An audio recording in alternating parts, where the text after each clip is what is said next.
சாப்பிட்டீங்களா இல்லையா இன்னும்? ஏன் சாப்பிடல? ஆ, காசு இல்லை, நடக்க முடியலையா? எங்கே உங்கள் பசங்களாம் யார்? உங்கள் வீட்டில் உள்ளவங்களாம் எங்கே?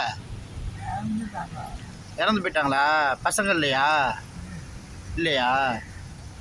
சொந்தக்காரவங்க இதாங்க வச்சுங்க, காசு வச்சுங்க, போய் சாப்பிடுங்க ஏதாச்சும்.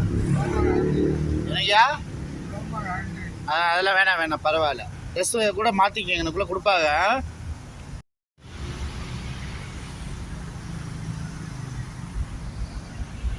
யா ஏன் அப்படி படுத்துருக்கீங்க?